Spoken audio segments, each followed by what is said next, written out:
Hey, what's up guys? This is Misha from Periphery here, and I'm over at Sweetwater to show you some fun tips and tricks. Yeah, so one tip I'd love to talk about is palm muting, which sounds very sort of simple, but there's actually quite a bit to it. If you think about the guitar, it's all about very small tolerances. Well, palm muting is no exception to that, and especially in modern metal and in the stuff that I do.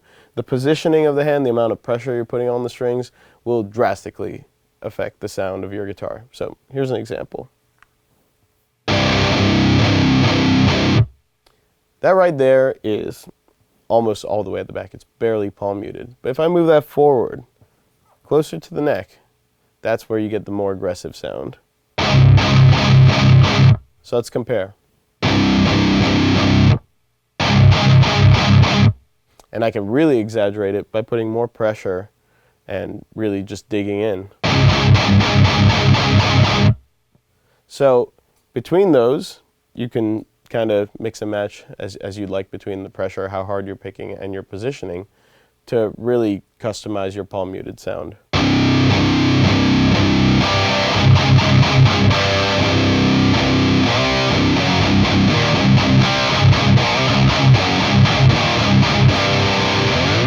You can also do it with single notes and get a very choked up sound, or something that has more sustains, a bit more rounded. For example,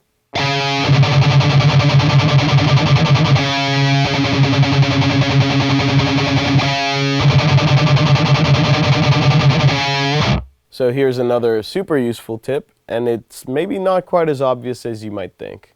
So a lot of people practice to a metronome, and that's great, but I actually take it one step further. I would say record.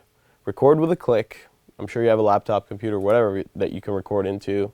Even if you need to get a cheap interface to do so, it's a great investment, and here's why.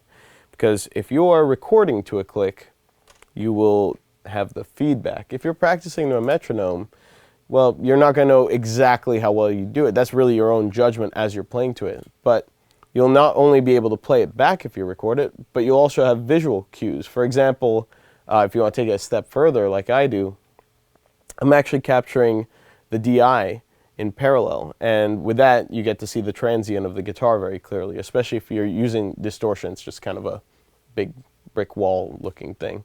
But if you can see the transients, then you can see exactly how early or late you are relative to the grid in your DAW, and you can adjust accordingly. And the other thing, and this is super important, especially in rock and metal music, we're always double tracking guitars. So to the uninitiated, that means basically recording the same thing twice and hard paying them left and right.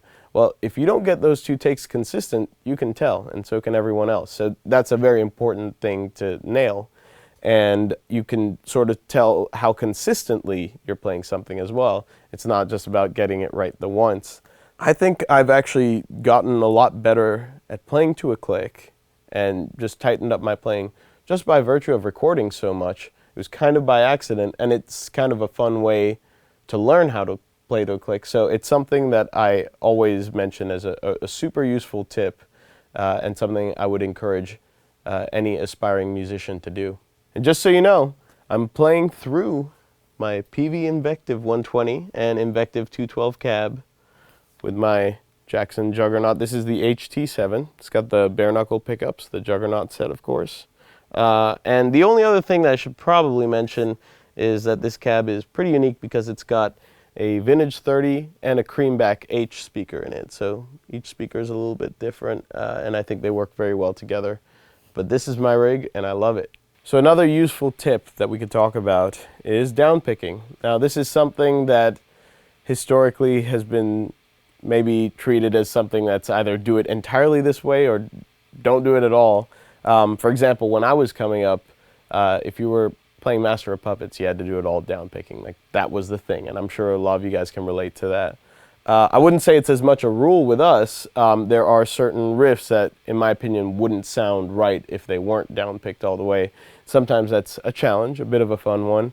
But for example, we have this song called The Price Is Wrong, and that intro riff sounds like this.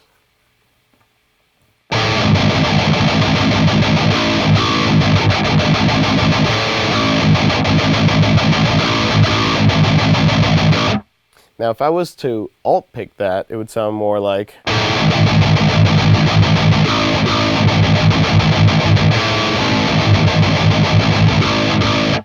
So it still sounds good, but it's not quite as aggressive. And when you downpick, you get sort of every hit sounding exactly the same, having similar intensity, and that's the goal there. So when I'm writing and when I'm sort of composing and playing live, I'm thinking about that. Do I want that consistency, or do I want a bit more of a flow to it?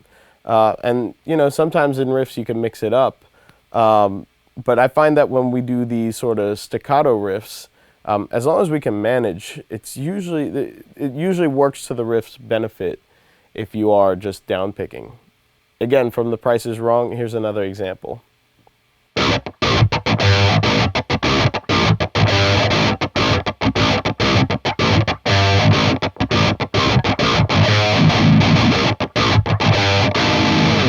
So if we were alt picking that, it would sound like.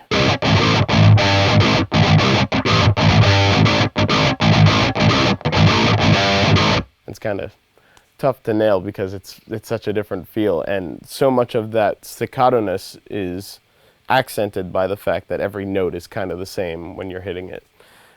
So it wouldn't really be the intended effect of that riff. And then there are riffs where you just combine the two at the appropriate places. So we have this song Icarus Lives, and in that riff, a lot of why that riff sounds the way that it does is because of where we are downpicking and where we're alt-picking. I'm going to play through it and try and see if you can catch where I'm doing either technique.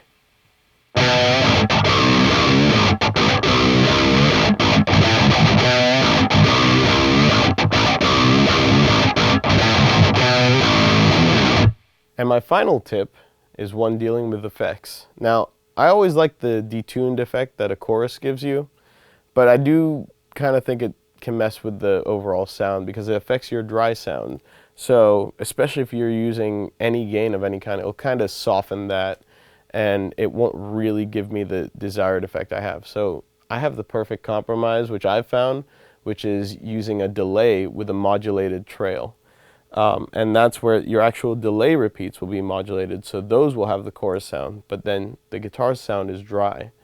So it's the best of both worlds, and you will have this chorused delayed sound that's interacting with your guitar in what I consider to be a very beautiful way.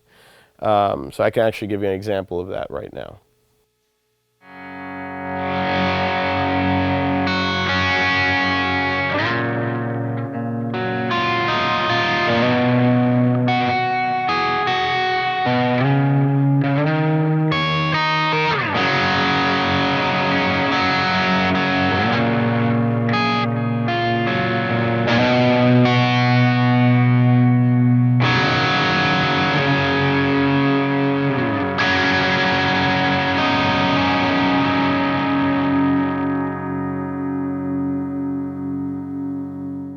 There you have it, guys. If you have any questions about the gear that I'm using today, as you can see, I switched to my Pro Series Jackson. Just contact your Sweetwater sales engineer and they will fill you in on the rest. Thanks so much for watching.